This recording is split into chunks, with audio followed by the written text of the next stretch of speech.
चलिए, बेहद simple topic है।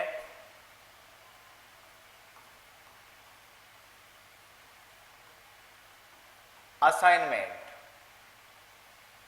ये टॉपिक मैक्सिमम टाइम पर एग्जाम में आता है। असाइनमेंट और लीनियर इक्वेशन एक ऐसा टॉपिक है जो आपको हाई प्रोबेबिलिटी के साथ एग्जाम में देखने को मिलते हैं। आज टॉपिक स्टार्ट कर रहे हैं हम लोग असाइनमेंट। असाइनमेंट का मतलब होता क्या है, पहले हमें यह समझना होगा। असाइनमेंट का मतलब बेसिकली मैं बात करूं तो चीज को यानी किसी रिसोर्स को, किसी रिसोर्सेज के लिए आप कुछ एलोकेट करते हो। जैसे एग्जाम्पल के लिए मान लो एक है ए, ये मान लो आपका मैन पावर है, मैन पावर है बी और सी, तीन व्यक्ति हैं और हमारे ऑफिस के अंदर तीन जॉब हैं, जॉब 1, जॉब 2 और जॉब 3। अब सवाल ये उठता है कि जो ए है, ए को जॉब 1 दी जाए या ए को जॉब 2 दी जाए या ए को जॉब 3 दी जाए, बी को जॉब 1 दी जाए, 2 दी जाए या 3 जाए। सेम ए बी और सी। अब समस्या यह है कि किस व्यक्ति को कौन सी जॉब दी जाए जिससे वो इफेक्टिवली काम करवाए, विद इफेक्टिवली वर्क डन। जो व्यक्ति जिस जॉब के लिए परफेक्ट है उसको वही जॉब दी जाएगी। इस पूरे चैप्टर के अंदर हमें यही पढ़ना है कि भैया कौन सी जॉब किस एम्प्लॉय को असाइन की जाए यानी एलोकेट की जाए, दी जाए, इस पूरे टॉपिक में। तो यानी कि टॉपिक बेसिकली समझ में आ गया कि हमें यह देखना है कि ए के लिए कौन सी जॉब बेहतर है, बी के लिए कौन सी जॉब बेहतर है और सी के लिए कौन सी जॉब बेहतर है जिससे वो इफेक्टिवली काम कर पाए। यहां कॉस्ट का प्रॉब्लम नहीं है कि भाई कॉस्ट कम करनी है कि नहीं करनी। ट्रांसपोर्टेशन के अंदर कॉस्ट को कम करने का लॉजिक होता है।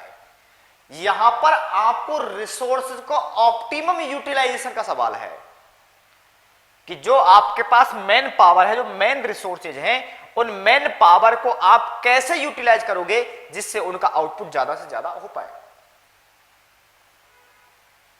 तो असाइनमेंट का यह सिंपल और बेहद आसान तरीका है कि आपको इसमें कुछ टेक्निक्स लगानी पड़ेगी और टेक्निक्स के आधार पर आप देखोगे कि कौन सा व्यक्ति जॉब ज्यादा इफेक्टिवली काम कर पा रहा है। इसी चीज को मैं एग्जाम्पल नंबर 2 लेके चल रहा हूं। एग्जाम्पल नंबर 2, यह था एग्जाम्पल नंबर 1।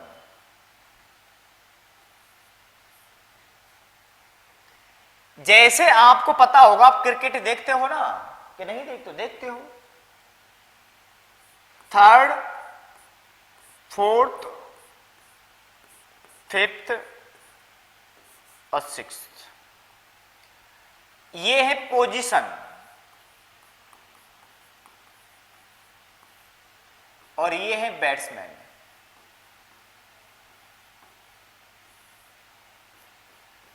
विराट कोहली, श्रेयस अय्यर,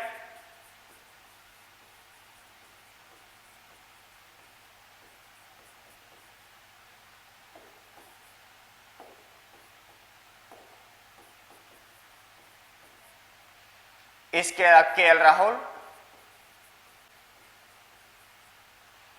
इसके अलावा स्काई, सूर्य कुमार यादव, 1 2 3 4, 1 2 3 4। अब सवाल यह है कि भैया बैटिंग के जो पोजीशन है, किस पोजीशन पर किस प्लेयर को खिलाया जाए जिससे इनके रन ज्यादा हो जाएं, जो ज्यादा बनाएगा। किस नंबर पर किस प्लेयर को खिलाया जाए, यह हमें डिसाइड करना है कि किस पोजीशन पर किसको खिलाया जाए जिससे हमारे रन ज्यादा से ज्यादा बन सकें। यही चीज यहां देखनी है आपको। अब देखना पड़ेगा क्या हम विराट कोहली को सेकंड नंबर पे लाएं, या श्रेयस अय्यर को सेकंड नंबर पे लाएं, या फिर केएल राहुल को लाएं, या स्काई को लेके आए, थर्ड पोजीशन पर किसको लेके आए, ये भी एक सवाल है। तो ये सारी की सारी चीजें आप इसको किस पोजीशन को किसको असाइन करोगे, ये बेहद इंपॉर्टेंट है। आपको पता होगा कुछ वर्षों से हमारा बीसीसीआई इस बात को लेकर के बड़ा ही कंफ्यूज था कि थर्ड नंबर और फोर्थ नंबर जो मिडिल ऑर्डर है, 4 नंबर की जो पोजीशन है उस पर बैट्समैन नहीं मिल रहा था। अब उस पोजीशन को श्रेयस अय्यर ने लिया है, वो एक पॉइंट अलग है, लेकिन 4 नंबर के लिए बैट्समैन बहुत दिनों से सर्चिंग पर चल रहा था। क्यों? बहुत आजमाए गए थे, लेकिन जो ज्यादा रन बनाया एक स्ट्रांग पोजीशन में दिखता उस बंदे को रखा गया श्रेयस अय्यर, यानी कि यही पोजीशन, क्योंकि उनका पिछला ट्रैक रिकॉर्ड देखा गया था। यही टेक्निक हमें यहां पर यूज करनी है कि किसको किस पोजीशन पर लिया जाए इस बात का, या किस व्यक्ति को कौन सी जॉब दी जाए इस बात को डिटरमाइन करने के लिए हम पढ़ते हैं असाइनमेंट टेक्निक। क्या पढ़ते बेटा? Assignment technique. क्लियर है कहानी यहां तक? तो ये आप पढ़ने के बाद हम थोड़ा इसको आगे बढ़ाते हैं। जिसको नोट करना है उनके लिए 1-2 मिनट का टाइम है और उसके बाद फिर इसको हम आगे बढ़ाएंगे चर्चा को।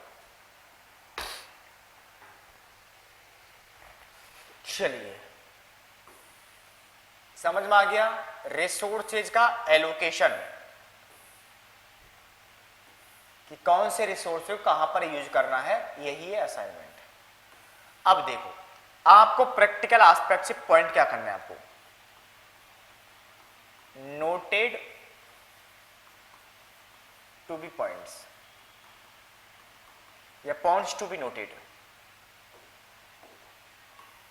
Points to be noted.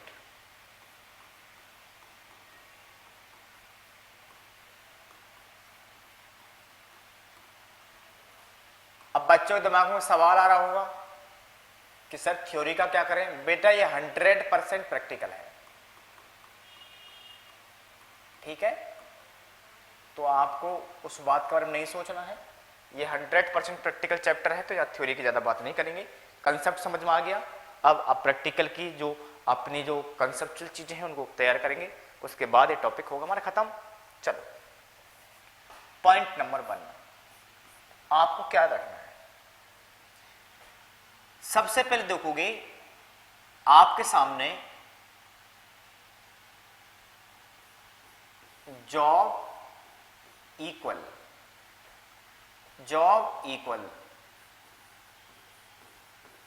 Resources है या नहीं है। सबसे पहला काम यही देखोगे कि भैया आपके पास जो है जो रिसोर्सेज है वो अवेलेबल है या नहीं है, ठीक है ना। If not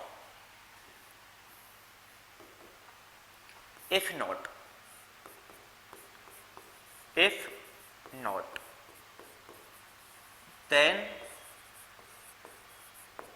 create dummy. आपको डमी क्रिएट करनी पड़ेगी। If equal then follow steps for assignment.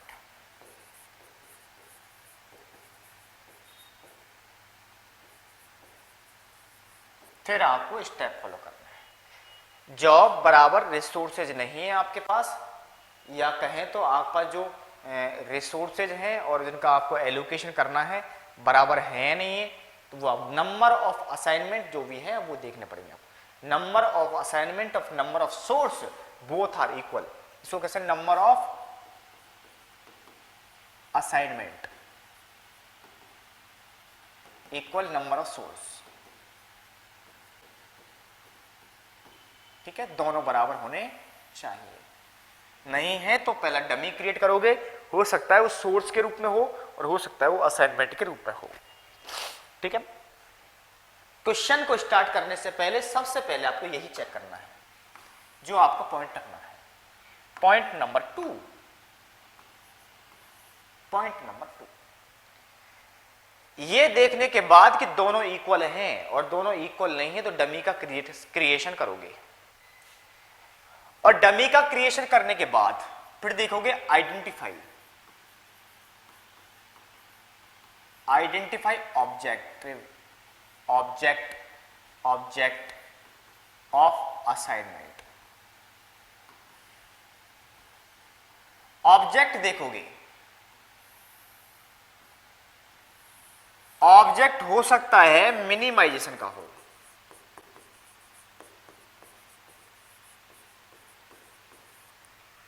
Object हो सकता है कि मैक्सिमाइजेशन का हो,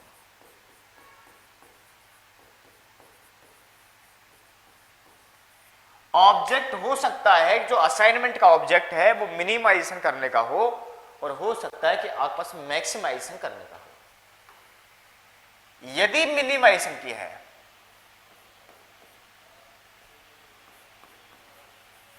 follow steps to assignment, sorry 4 करो, सो 4 असाइनमेंट। मिनिमाइजेशन का है तो स्टेप्स फॉलो करने हैं डायरेक्टली। अब स्टेप्स क्या है वो मैं आपको बताऊंगा आपके लिए। और मैक्सिमाइजेशन का है तो first converted into minimization problem through draw loss matrix.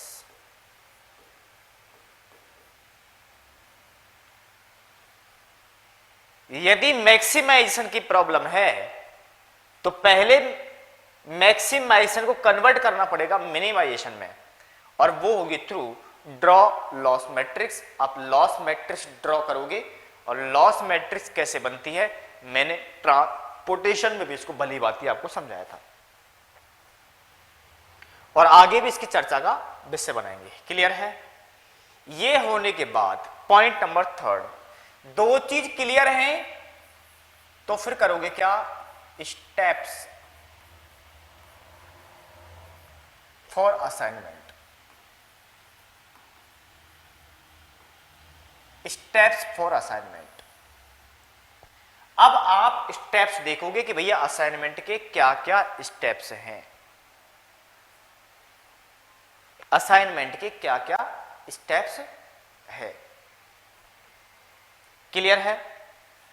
ये करने के बाद अब आप स्टेप्स जो लिखोगे वो एक एग्जाम्पल के साथ साथ लिखोगे। ठीक है, यानी कि आप इधर अपना एग्जाम्पल रखोगे, साथ के साथ आप स्टेप्स की भी चर्चा हम करते हुए चलेंगे, क्योंकि ये स्टेप्स नॉर्मली हम देखें तो थोड़ा सा मुश्किल टास्क है, क्योंकि मुश्किल टास्क क्या होता है, इसको नॉर्मली याद रखना थोड़ा सा मुश्किल काम होता है, इसलिए हम इसको प्रैक्टिकल के साथ साथ समझते हुए चले तो ज्यादा बेहतरी है। ठीक है ना? तो हमें इसको थोड़ा सा बेहतरीन बनाने के लिए एक एग्जाम्पल का सपोर्ट लेना पड़ेगा, बट मैं फिर भी आपको स्टेप बगल के बगल लिखता हुआ चलूंगा तो वो आपको समझ लें। क्या सर ये हमें आंसर के अंदर देने पड़ेंगे, लिखने पड़ेंगे? मैंने बोला बेटा ना, आपको ये स्टेप्स आपको आंसर में नहीं लिखने हैं, ओनली फॉर आपको आंसर बनाते समय आपको ध्यान रखना कि किसके बाद क्या क्या करना है, क्या फ्लो रहेगा इसका। क्लियर है? फिर भी मैं आपकी नॉलेज के लिए लिख देता हूं, फिर भी आपकी नॉलेज के लिए लिख देता हूं, आप भी लिख लो, ज्यादा बढ़िया रहेगा। ठीक है, फ्लो ऑफ प्रोसेस, प्रोसेस का क्या फ्लो रहेगा वो देख लो।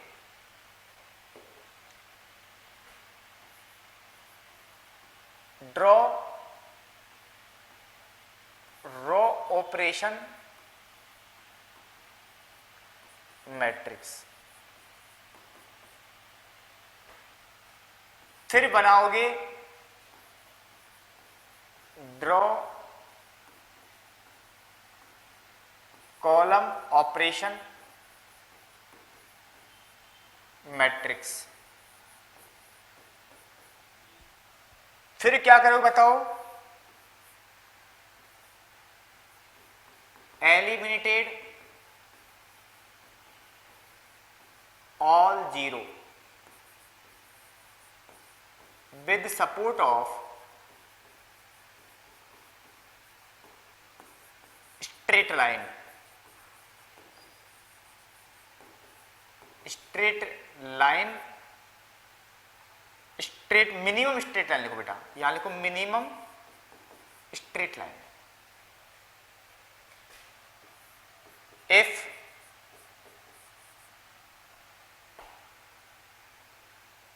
lining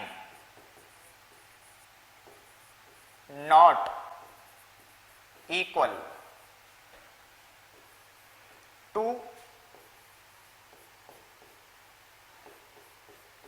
ये वाला,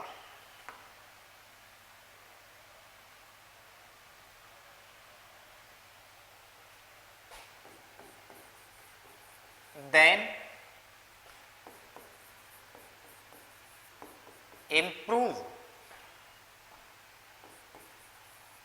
the zero elimination table या elimination matrix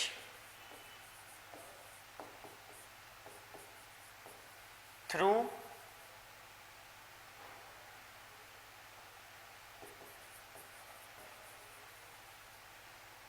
select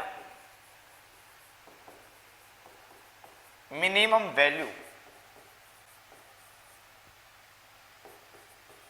इन, या इसको अभी छोड़ दो, इसको ये समझो मैट्रिक्स बनानी है आपको, कैसे बनेगी वो बाद में बात करेंगे।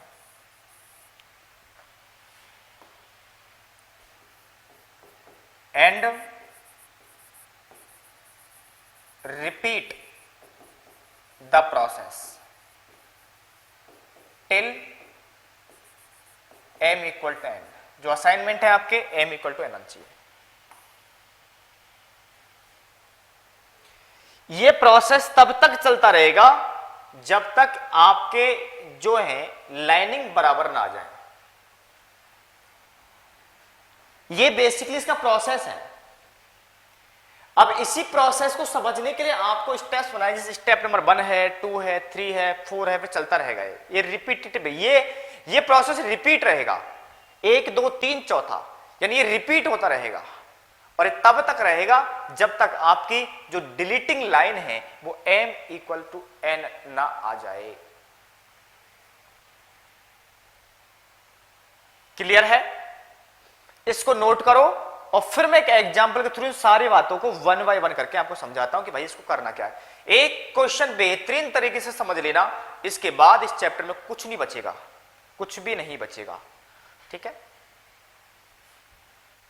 इसको आप एक बार नोट करो फटाफट से, देखते हैं कौन सा बच्चा जल्दी नोट करता है और फिर उसी हिसाब से हम इस प्रोसेस को थोड़ा आगे बढ़ाएंगे।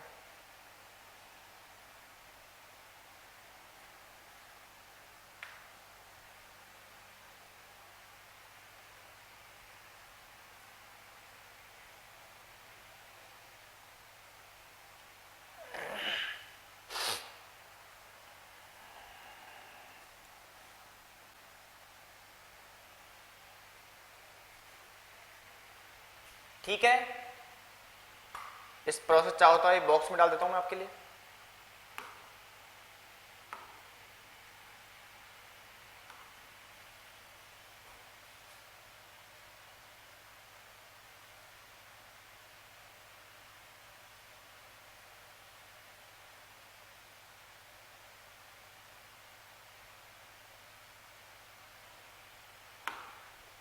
ये आपका प्रोसेस है।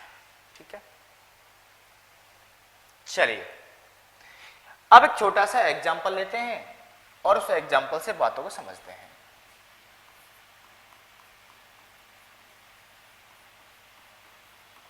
एग्जांपल नंबर 1, देखिए मेरे पास मेन 1 है, मेन 2 है, मेन 3 है, मेन 4 है। ये जॉब 1 है, जॉब 2 है, जॉब 3 है और जॉब 4 है। मुझे बताओ पहला पॉइंट तो आपको क्या देखना था, क्या ये नंबर ऑफ सोर्स जो दे रखे हैं और ये है असाइनमेंट, भैया आपको ये असाइन करनी है असाइनमेंट, क्या बराबर है? ये भी 4 ये भी 4, तो कोई दिक्कत वाली बात नहीं, काम चलेगा, ठीक है ना। सबसे पहले आपको यही टेस्ट करना होता है जो मैंने आपको करवा दिया है। नहीं दे रखा होता तो आप उसको कर लेना, ठीक है ना। ये सबसे पहला काम आपका यही है कि आपको पहले टेस्ट करना है भैया है या नहीं है। चलिए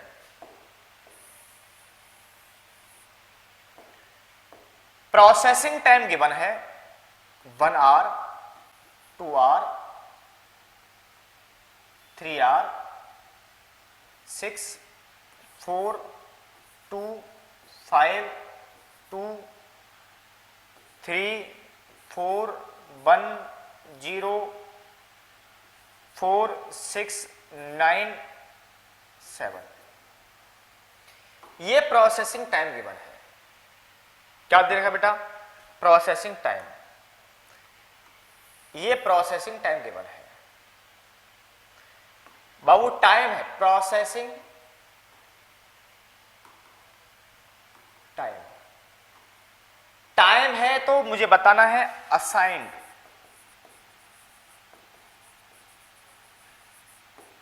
the job for the employ.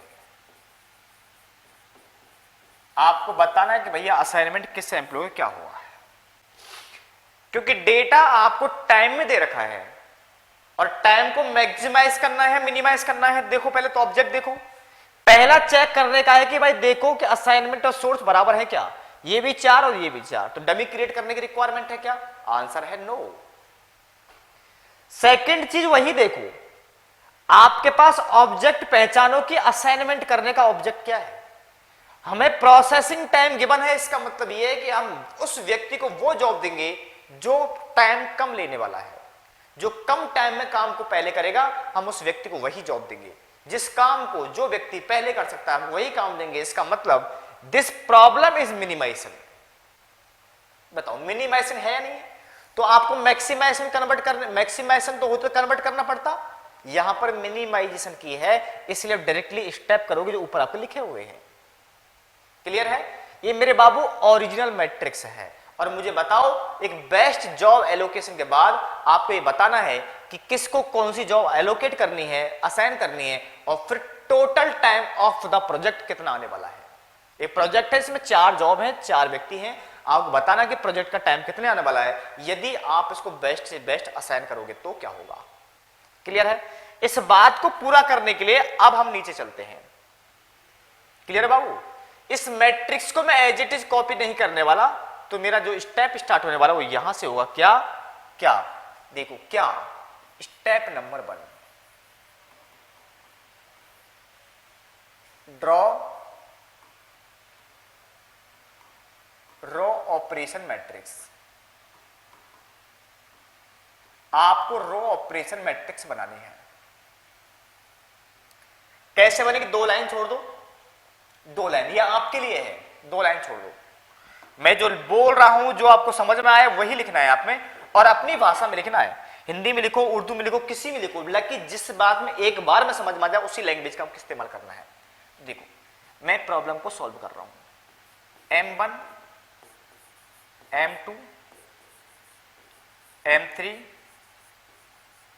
M4,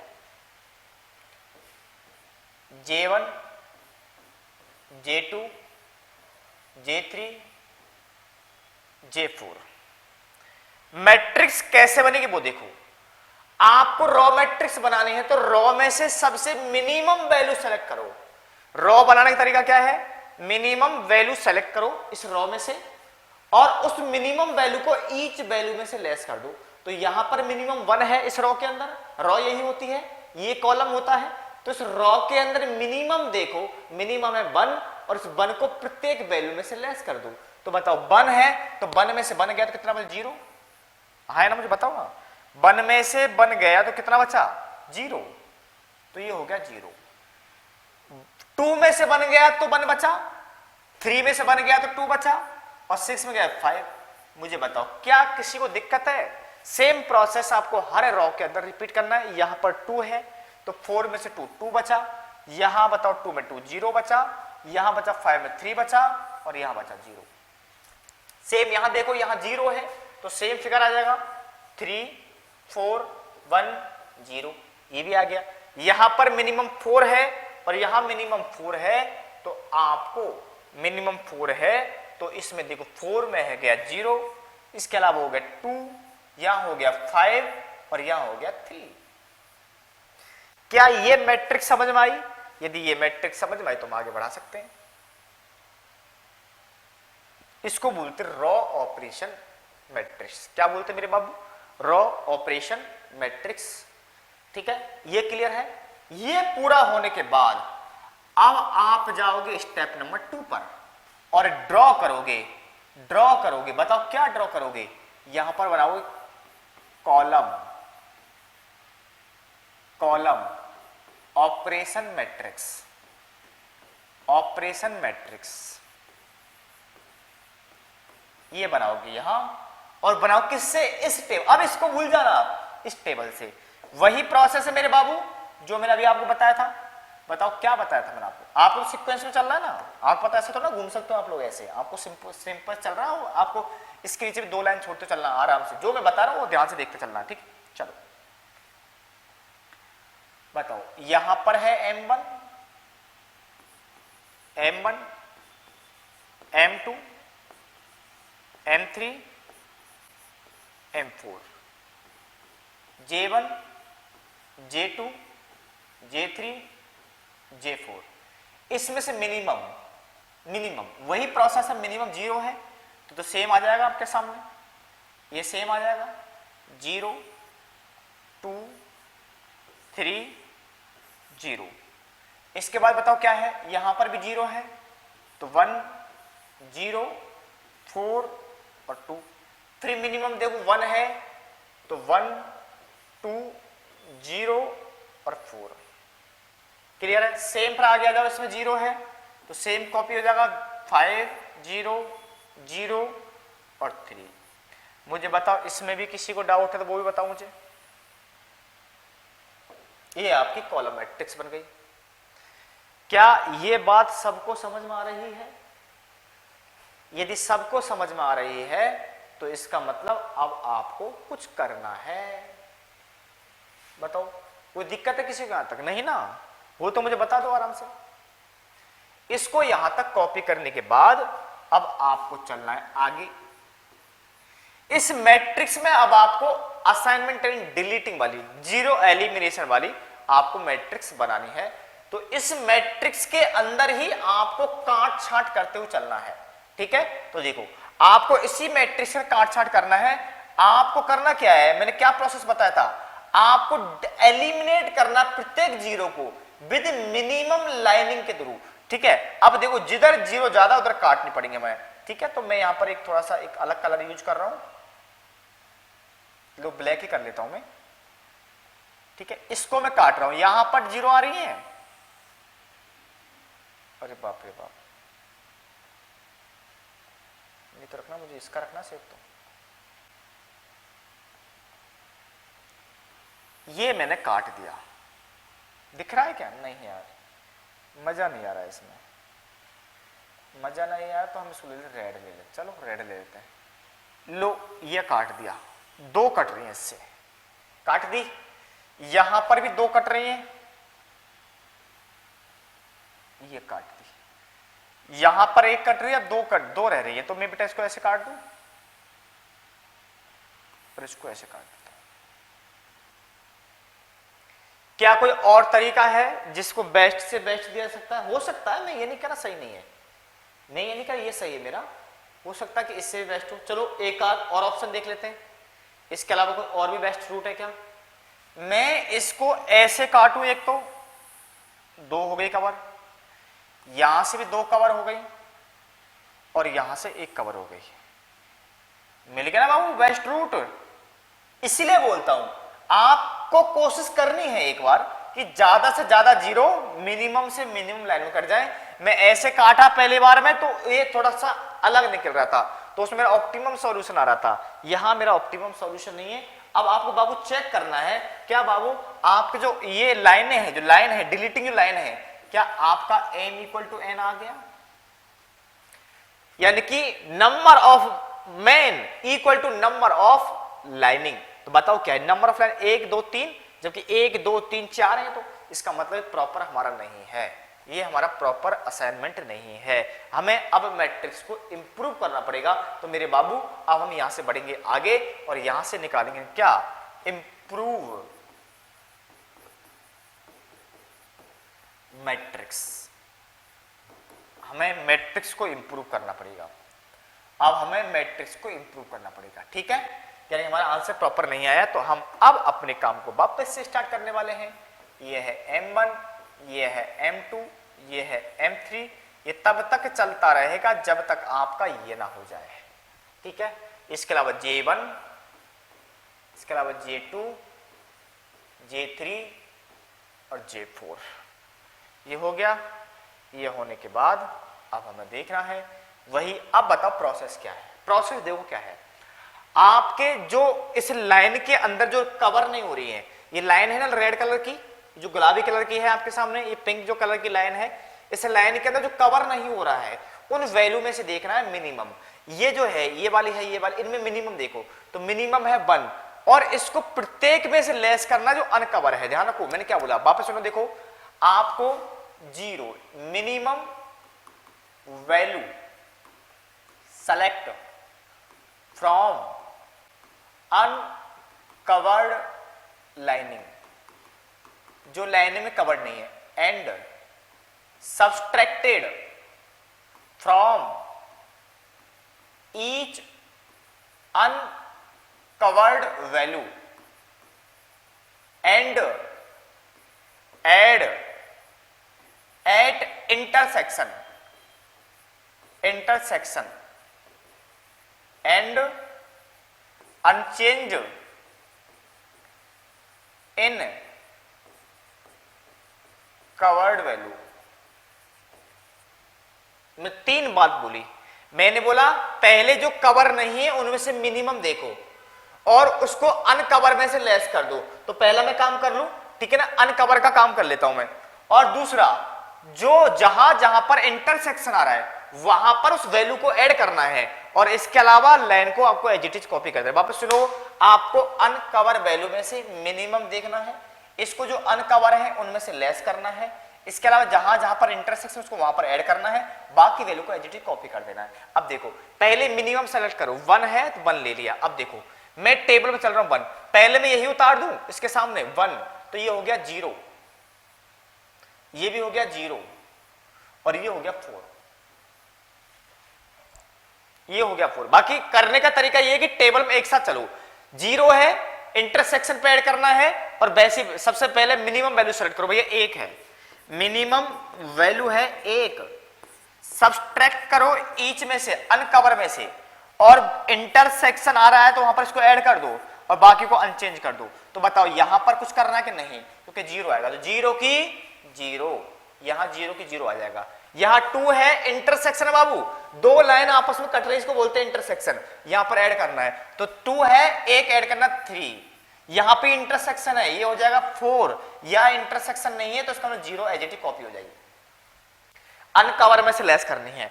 अब अनकवर ये हो गया, अब देखो ये भी कवर है तो एज इट इज कॉपी हो जाएगी, ये भी कवर है कॉपी हो जाएगा, ये भी कवर है कॉपी हो जाएगा, ये भी कवर है कॉपी हो जाएगा, ये भी अनकवर है ये भी कॉपी हो जाएगा, ये भी कॉपी, ये अनकवर है तो लेस होगा यहां से 1, इसके अलावा 3 और इसके अलावा 2।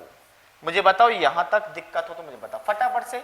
आपको 3 चीजें याद रखनी है, आपको पहले अनकवर वैल्यू में से मिनिमम सेलेक्ट करना है और अनकवर की जो वैल्यूज हैं उनमें से उस मिनिमम वैल्यू को लेस कर देना है, और लेस करने के बाद फिर आपको क्या करना है, जहां जहां पर आपका इंटरसेक्शन आ रहा है उस इंटरसेक्शन पॉइंट पर उस वैल्यू को ऐड कर देना है और बाकी की जो वैल्यू कवर वाली उनको आपको एज इट इज कॉपी कर देना, फिर वही डिलीटिंग का प्रोसेस स्टार्ट करना है जो आपने ऊपर किया था, जो आपने ऊपर किया था। आ जाओ फटाफट से, अब देखते क्या आ रहा है। आ जाओ, देखो फिर वही प्रोसेस स्टार्ट करना है। एक तो इससे कट जाएगी, एक मिनट रुको, एक तो इससे कट जाएगी, 3 जीरो कवर है इसमें, और इसमें मेरे पास कितनी कवर बताओ,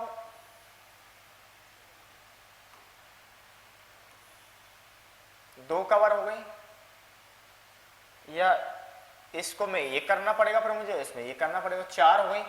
इस हिसाब से आंसर तो आ रहा है। क्या मैं कोई और अल्टरनेट देख सकता हूं? देखो एक अल्टरनेट देख लो। यदि मैं इसको, चलो एक तो ये हो गया, एक ये हो गया, 2, नहीं बाबू नहीं, आपको जाना ही पड़ेगा, आपको एक ये काटनी पड़ेगी, आपको फिर ये काटनी पड़ेगी, आपको ये काटनी पड़ेगी, ज्यादा हो जाएंगे तो 1 2 3 4 5 हो गई ना बाबू ना, ये तो बेकार है।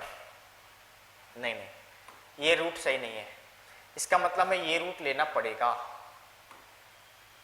ठीक है, आप इस रूट को ले लो, कोई बढ़िया नहीं है, इसको ऐसे ले लो, आप इसको ऐसे ले लो, इसको ऐसे ले लो और इसको ऐसे ले लो, ऑप्शन नहीं आपके पास, यही बेस्ट है, नहीं ज्यादा होंगी तो दिक्कत करेगी।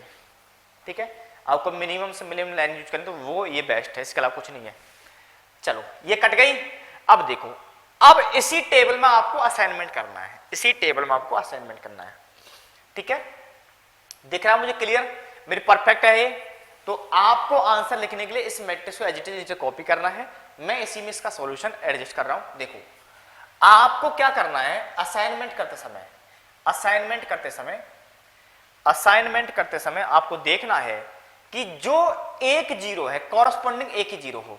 यहां पर 3 है, यहां पर 2 है, यहां पर भी 2 है, यहां पर 1 ही है, तो मैं इस व्यक्ति को ये दे दूं, क्या मैं इस व्यक्ति को ये दे दूं? यदि इसको मैन 4 को यदि ये दे दिया, क्योंकि इसको ना प्रॉब्लम क्या है सर, इसको ये भी तो दे सकता हूं ना मैं, भाई ये जॉब मैं M1 को भी दे सकता हूं और M4 को भी दे सकता हूं। सर मैं M4 को क्यों दे रहा हूं, M1 को क्यों नहीं दे रहा? क्योंकि बेटा मैंने M4 को यदि ये जॉब नहीं दी तो मैं कोई और जॉब दे नहीं पाऊंगा इसको। इसलिए मुझे ये बात बेहद जरूरी है देखना कि क्या मैं किसी व्यक्ति को एक से ज्यादा जॉब है तो ऑप्शन है तो कोई सा दे सकते हो, लेकिन उसमें कॉरस्पॉन्डिंग देखना पड़ेगा, कहीं ऐसा तो नहीं है कि कोई और जॉब उसी को अलॉट हो किसी और को ना दी जा सकते।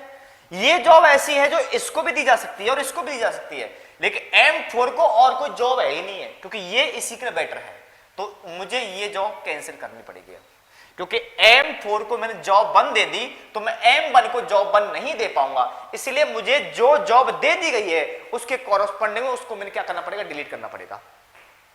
क्लियर है? अब फिर देखो सिंगल कहां पर आया, क्या कुछ ऐसे सिंगल है? नहीं, यहां 2, यहां भी 2, अब सबके पास 2 2 है, कोई दिक्कत नहीं। अब बताओ मैं इसको ये दे दूं, आया ना, इसको ये दे दूं, यदि मैंने M1 को J2 दे दिया तो M2 को J2 नहीं दे पाऊंगा, इसलिए इसको डिलीट कर दूं। क्या सर मैं ऐसा नहीं कर सकता, मैं इसको डिलीट कर दूं, इसको ये दे दूं? कर सकते हो, कोई प्रॉब्लम नहीं, क्योंकि इसके पास और भी ऑप्शन है।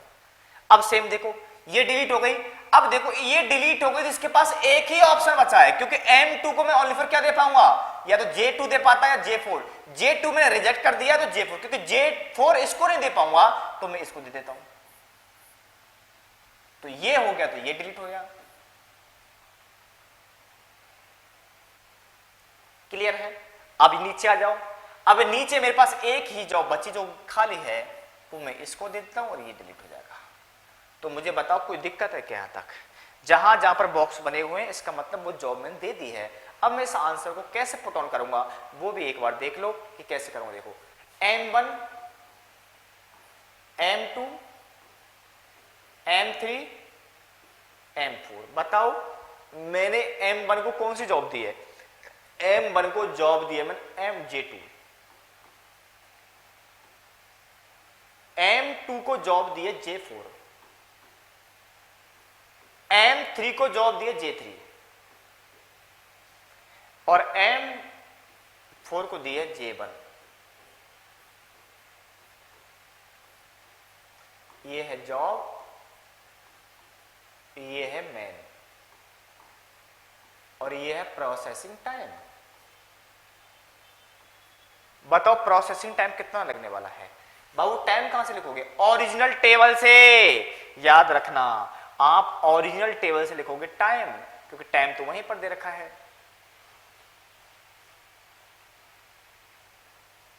ये रहा, ये रहा।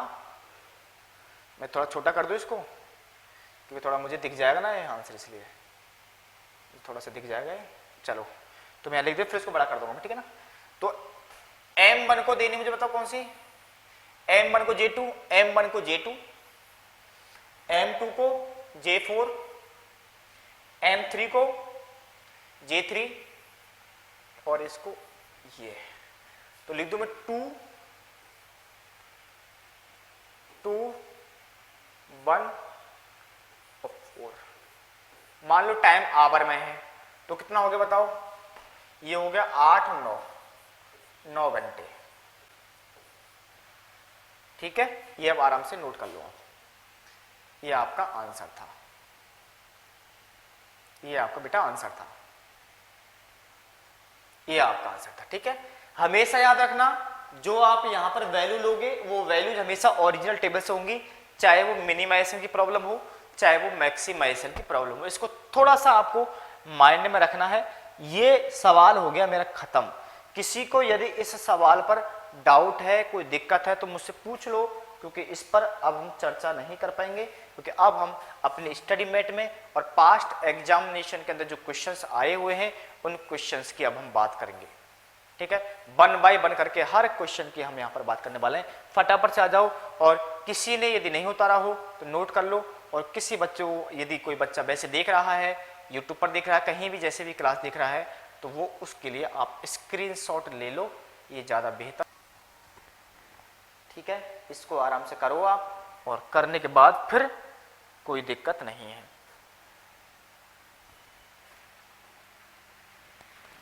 नोट करो फटाफट से और मुझे बताओ, जिससे नेक्स्ट क्वेश्चन करें अपन लोग। टाइम भी ओवर होने वाला है।